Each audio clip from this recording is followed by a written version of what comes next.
Van Nav Nav asks, are made-for-TV movies eligible for the Oscars? If so, are there any notable wins or nominations?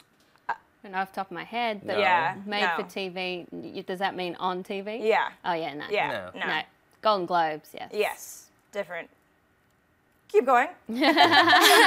At Brody Koning says, I followed the Sundance news this year. Now I'm excited for these films. When does a Sundance film typically get distribution? Excellent question, my friend. Thank you for following the updates. There's so many good ones, and we saw 20, and I'd say maybe 12 or 13 of them already got distribution. I know that Dope is coming out in June, which was one of the indie darlings of the fest.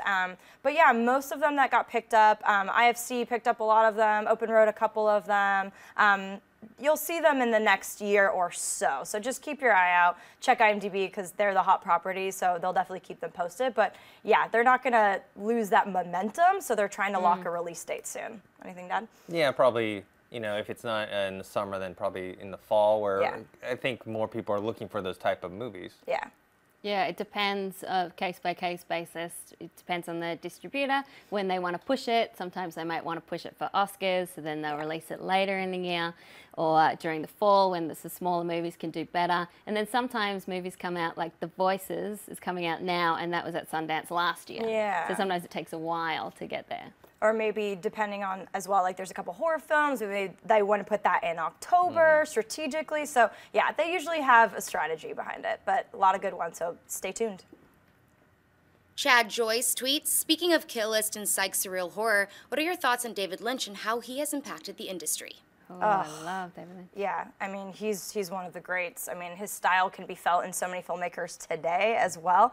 But I have nothing to say, but just every film is an experience of his. He completely holds you in there and doesn't drop you until the film is over. And he's introduced so many amazing characters. And just, yeah, you can always tell when a filmmaker of today has been influenced by Lynch. I know you're a huge fan. Yeah, I love Blue Velvet. It's one of my favorite movies. And David Lynch was harder for me to get into than a lot of other filmmakers. I remember seeing Eraserhead just going, what did I see? Hold me. But then once you get more into his filmography and you understand his style, then he becomes a little bit more accessible.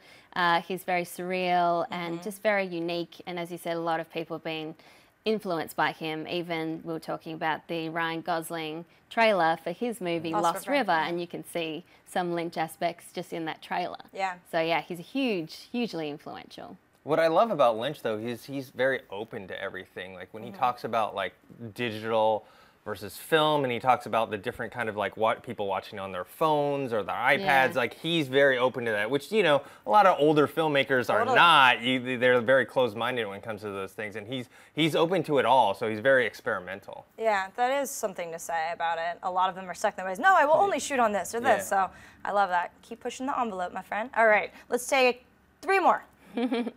Juan Samariba asks, hey guys, do you think Star Wars would be a successful franchise if it were a brand new movie today? Hell yes.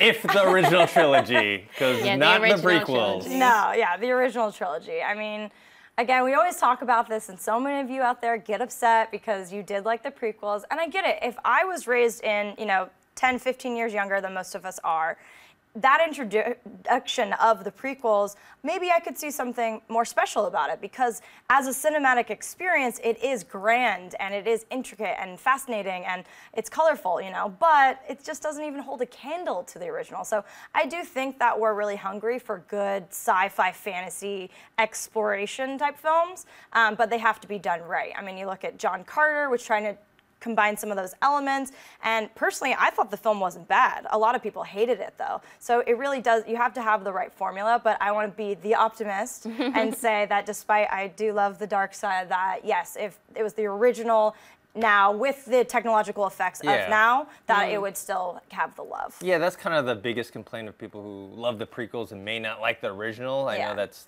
hard to fathom, but it's like the visual side of it. They're like, oh, well, I actually have problems with the prequel visuals because, not because they're bad, but because they're all the same. If you watch, if you put on any of those movies at one time, I couldn't really tell you which one of the trilogy Yeah. it is. You put on any of the original trilogy, I can tell you, oh, that's Return of the Jedi, that's Star Wars, that's Empire Strikes Back. And they were so ahead of their time at the time. A lot of people are like, oh, it doesn't even hold up, but that's not what it's about. It's about so much more than that. Yeah, and it changed the film industry at the time, but I think it would work today, even though I'm not the biggest Star Wars nerd around.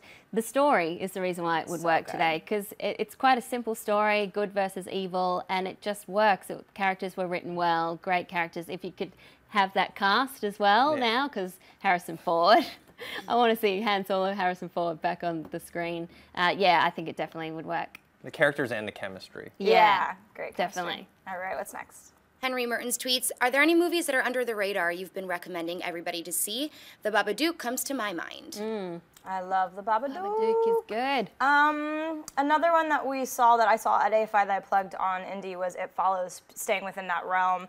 It's a low-budget horror, psychological horror. It brings STD to another level, sexually transmitted demon. You'll have to see it. I had a dream about it last night, actually. Last night? Yeah, I love that. because I was talking about It Follows with some friends, and I was explaining the premise of it and how, you know, you catch this demon when you have sex with someone, and then the demon just follows you, just walking in a straight line towards you, and it's such a creepy image so scary. that I had a dream about that last night, and it freaked me out. But as for underrated films in cinemas now, well, I mean, one that's on Netflix right now that we've been talking about is Frank. Oh, And yes. I think that one That's a is great one that a lot of people haven't seen. You might get put off by the quirky premise because it's Michael Fassbender and a giant plaster head, but it's about so much more than that. It's about celebrity versus art, and he's quite a heartbreaking character as well. So I recommend that one. And he sings, and he's really good at it. Yeah. Well, I mean, the ones I've been talking about all kind of got more attention lately, which were, you know, Birdman, Whiplash, and Nightcrawler. They're all movies that people really weren't paying attention to, and then they got all nominated for Oscars. So I'm trying to think of any other ones in the cinemas right now. Like Still Alice and movies like that. Cake is another good one. Jennifer Aniston, I mean, she completely breaks the mold of the Friends character. Everyone thinks that she kept playing. She did that a little with Good Girl, but this was the role of a lifetime for her. Another one that's on Netflix that's not as current, but it's not old, was The One I Love. I feel like a lot of people didn't see that one. The Duplass brothers, Mark Duplass is in it, Elizabeth Moss. It's so good. It's like a sci-fi rom-com of sorts. Yes. You should check it out. It's really good, and yeah, I think it completely slid under the radar as well. Have you seen it? No, but Skeleton Twins is one that a lot of people didn't see that I really liked. Me too. Their Kristen chemistry, Wiig, Bill amazing. Hader. All right, what's next? At Los in the Angeles asks, are the Wachowski siblings a one-hit wonder? Will they ever have another successful hit, or will The Matrix be the only one?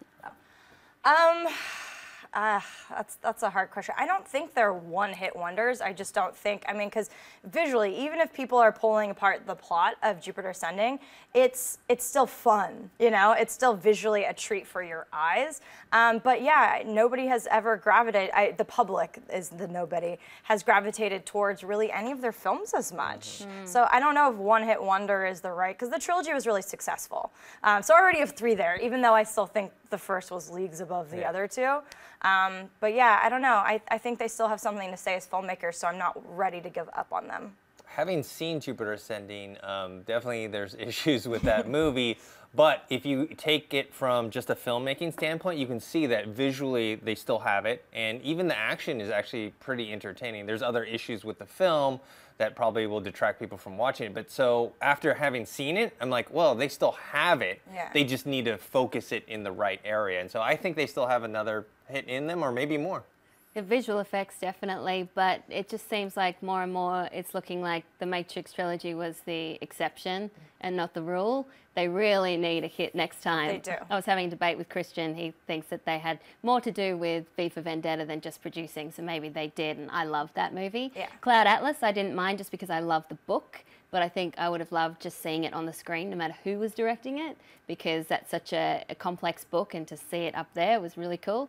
But yeah, it's just looking not so good for them. They really need to come out with a strong hit, with a good story. Exactly. As well as the visual effects. I think that's where their weakness is, though, is if they can get someone else to write the story and them just to direct it. Exactly. Because there's a lot of there's a lot of weird things in Jupiter Ascending that could have been easily changed. I heard that with V for Vendetta as well. We'll never really know. That's like one of my favorite films of all time, so it's incredible. But still, it's like they didn't direct the vehicle, so it's hard to really, you know, pay attention to that. But I do believe in them still, but you're right. If this next one bombs, it's going to be really hard to recover from that. But I believe in you guys. Just go more simple is really where it comes. Good story. You can throw in a couple of those beautiful eye stunners, but yeah, so. Hey everyone, if you liked this video, click that thumbs up button and make sure to subscribe to our AMC Movie News YouTube channel. It's free and helps you stay up to date with all the latest movie news, as well as our daily AMC movie talk show. Also, make sure that you follow us on Facebook and Twitter to stay up to date with all of our special promotions, contests, and prize giveaways.